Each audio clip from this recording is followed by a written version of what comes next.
오늘 함께 나눌 본문 말씀은 아모스서 6장 7절에서 14절까지 말씀입니다. 그러므로 그들이 이제는 사로잡힌 자 중에 앞서 사로잡히리니 기지개 켜는 자의 떠드는 소리가 그치리라. 만군의 하나님 여호와의 말씀이니라. 주 여호와가 당신을 두고 맹세하셨노라. 내가 야곱의 영광을 싫어하며 그 궁궐들을 미워함으로 이 성읍과 거기에 가득한 것을 원수에게 넘기리라 하셨느니라. 한 집에 10사람이 남는다 하여도 다 죽을 것이라. 죽은 사람의 친척 곧 그 시체를 불사를 자가 그 뼈를 집 밖으로 가져갈 때에 그 집 깊숙한 곳에 있는 자에게 묻기를 아직 더 있느냐 하면 대답하기를 없다 하리니 그가 또 말하기를 잠잠하라.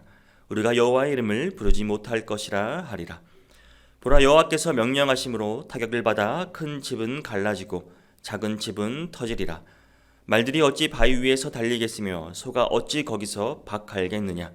그런데 너희는 정의를 쓸개로 바꾸며 공의의 열매를 쓴 쑥으로 바꾸며 허무한 것을 기뻐하며 이르기를 우리는 우리의 힘으로 뿔들을 취하지 아니하였느냐 하는도다. 만군의 하나님 여호와의 말씀이니라. 이스라엘 족속아, 내가 한 나라를 일으켜 너희를 치리니 그들이 하맛 어귀에서부터 아라바 시내까지 너희를 학대하리라 하셨느니라. 아멘. 오늘 우리가 함께 나누고자 하는 이 아모스서의 말씀은 하나님의 공의로운 심판에 관한 엄중한 경고입니다. 이는 단순한 역사적 기록이 아닌 오늘 살아가는 우리에게도 깊은 영적 교훈을 주는 살아있는 말씀입니다. 아모스 선지자는 당시 이스라엘의 모습을 아주 예리하게 지적하고 있습니다. 그들은 물질적 풍요와 번영을 누리고 있었지만 그 속에는 아주 세 가지 심각한 문제를 보였습니다. 첫째는 자신들의 권력과 부에 대한 교만한 자만심이 있었고, 둘째는 사치와 향락에 빠진 방탕한 생활이었습니다. 그리고 주변의 고통받는 이웃들을 외면하는 무관심이 그들에게 있었습니다. 이러한 제약들은 단순한 개인적 그런 개인의 문제가 아니었습니다. 이는 하나님께서 그들에게 베푸신 그 은혜, 그 축복을 망각한 그들의 모습이었습니다. 그 축복의 본질적인 목적을 저버린 것이었습니다. 하나님께서는 이스라엘을 축복하셨지만 그것은 결코 그들을 위한, 그들의 안위만을 위한 축복이 아니었다는 사실입니다. 오늘 본문은 영적 타락 상태에 있던 그 이스라엘에 대한 하나님의 구체적인 심판을 선포하고 있습니다. 이 말씀을 통해 우리는 하나님께서 당신의 백성들에게 어떠한 삶을 기대하시는지, 또한 그들이 하나님의 뜻을 저버릴 때 어떠한 결과를 따르는지를 분명히 우리에게 보게 해줍니다. 오늘 본문에 나타난 하나님의 심판이 구체적으로 어떤 모습으로 나타나는지 함께 살펴보도록 하겠습니다. 오늘 본문에 나오는 첫 번째 심판은 사로잡힘입니다. 하나님께서는 자만하고 방탕한 삶을 살았던 이스라엘 백성들에게 포로됨이라는 처절한 심판을 선포하셨습니다. 본문 7절은 이러한 심판을 매우 상징적으로 보여줍니다. 그러므로 그들이 이제는 사로잡히는 자 중에 앞서 사로잡히리니 기지개 켜는 자의 떠드는 소리가 기시리라. 이는 단순한 포로됨을 넘어서는 의미가 있습니다. 한때 사회의 최상층에 있던 자들입니다.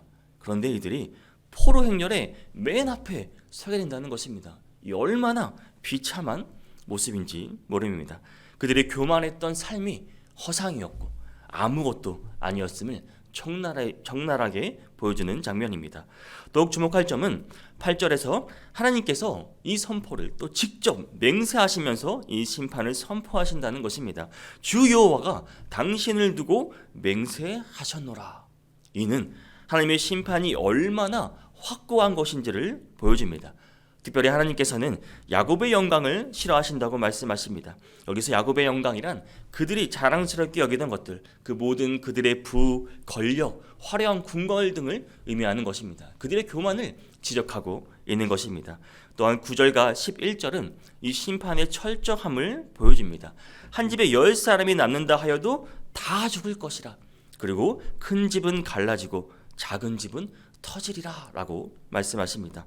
하나님의 심판이 얼마나 철저하고 완벽한 것인지를 보여주고 있는 것입니다.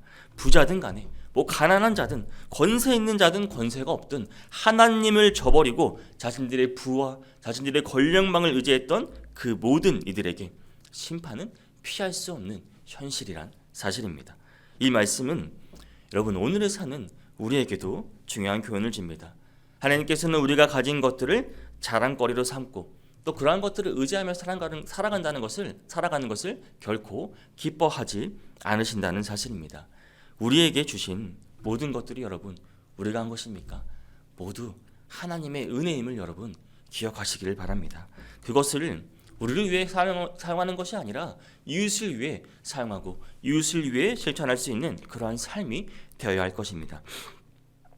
하나님의 심판은 두렵지만 이는 동시에 우리를 올바른 길로 인도하시려는 하나님의 사랑의 표현이기도 하는 것입니다. 오늘 이 말씀을 통해 우리 모두가 겸손히 자신을 돌아보고 하나님을 의지하는 삶으로 나아갈 수 있기를 간절히 소망합니다.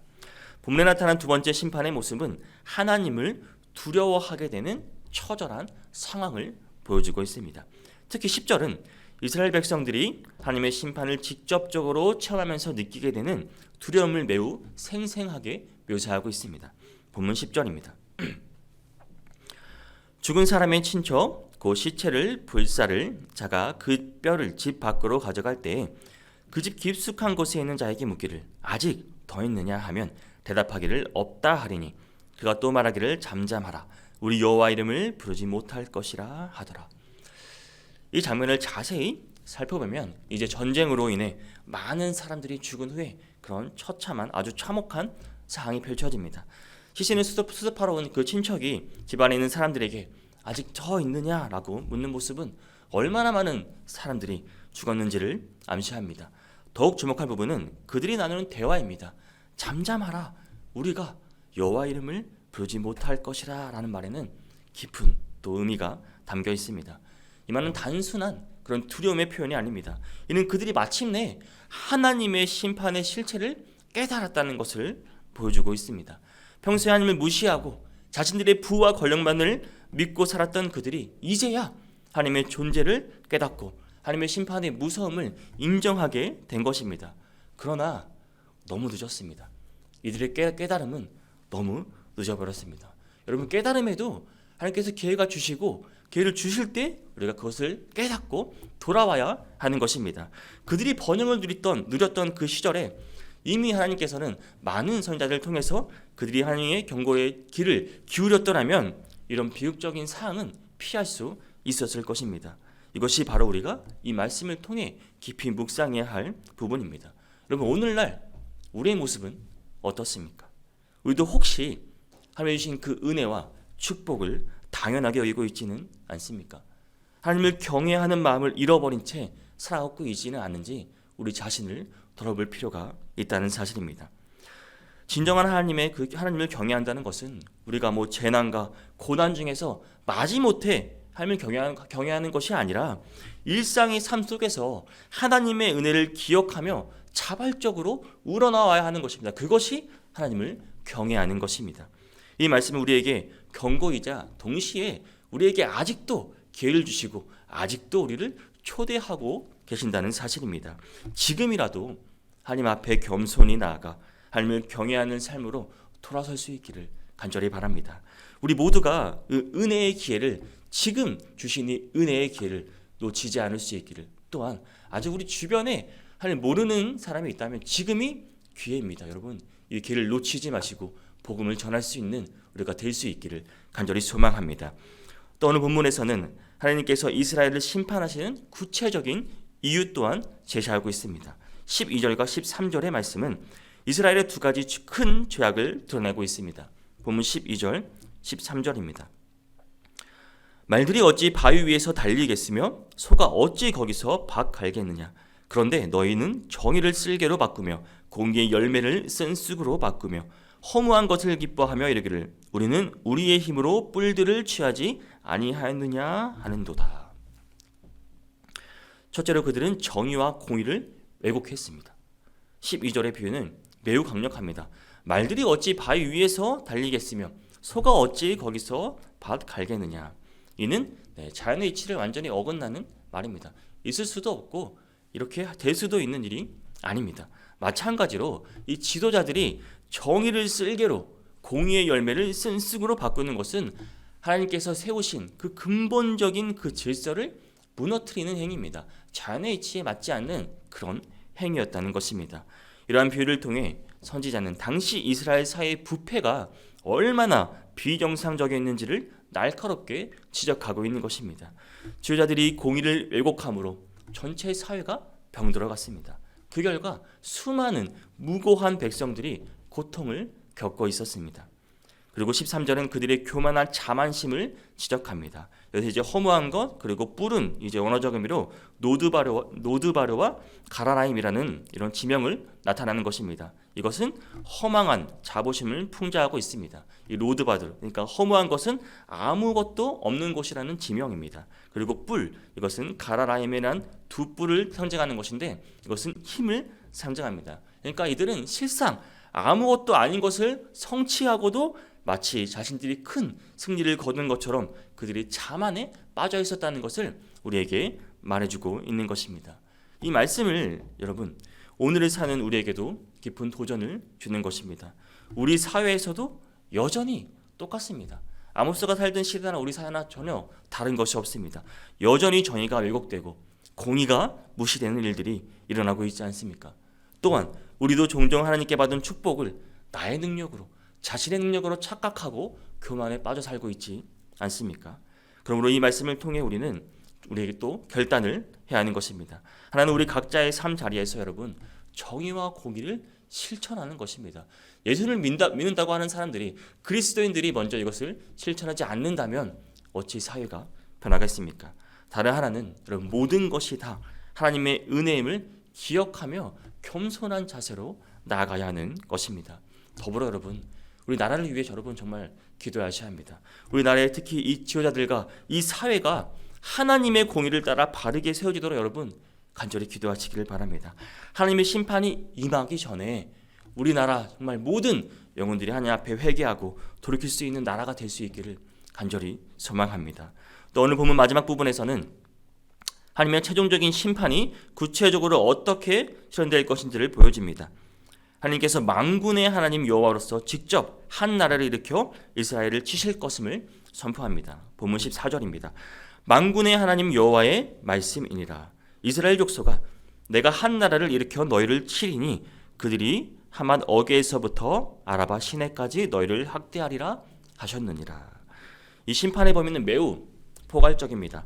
아맛 어게에서부터 아라바 시내까지라는 이 표현은 당시 그 이스라엘 영토의 북쪽 끝에서 남쪽 끝까지 즉 이스라엘 전 영토를 말하는 것입니다. 이스라엘 전 영토가 심판의 대상이 됨을 말하고 있습니다. 아수르라는 그 한 나라 강대국을 통해 이스라엘 전역이 전복당하게 될 것이라고 말하고 있습니다. 자신들의 군사력을 자랑하던 그 이스라엘의 교만을 무너뜨리는 하나님의 준엄한 심판이었습니다.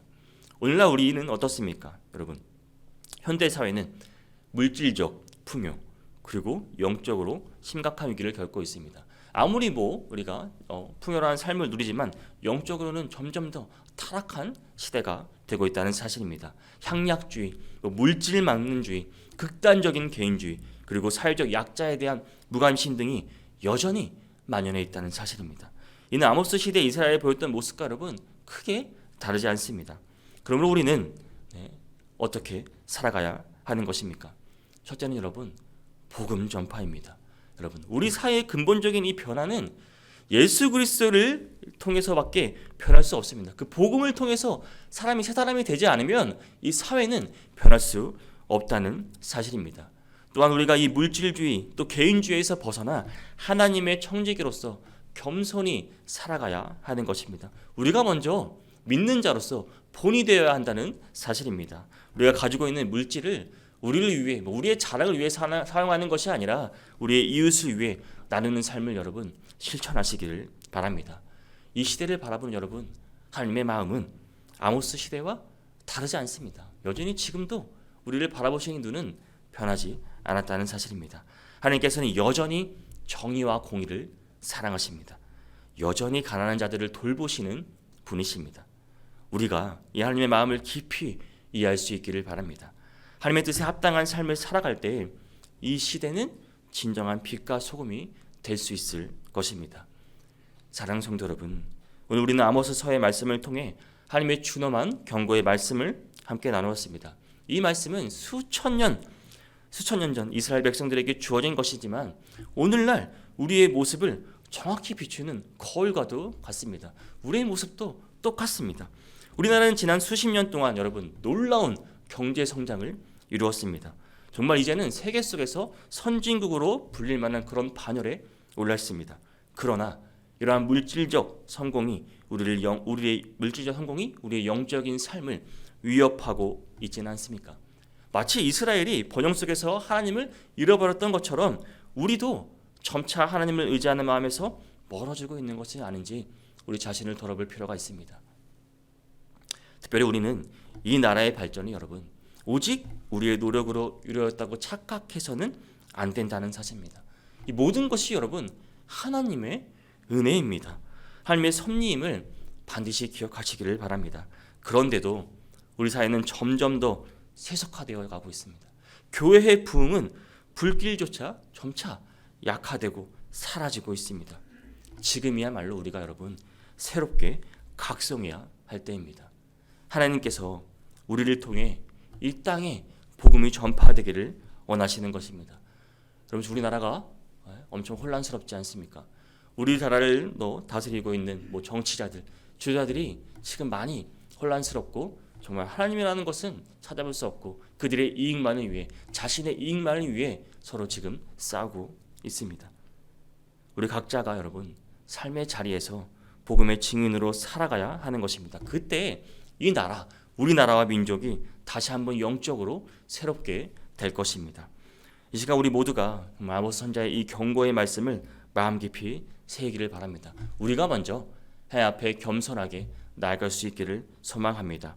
우리 각자 정말 우리 자리에서 또 우리 교회가 이 시대의 영적 각성을 이끄는 도구가 될 수 있기를 간절히 소망합니다. 저와 여러분 모두가 하나님이 원하시는, 하나님이 사용하시는 복음의 도구로 사용될 수 있기를 간절히 소망합니다.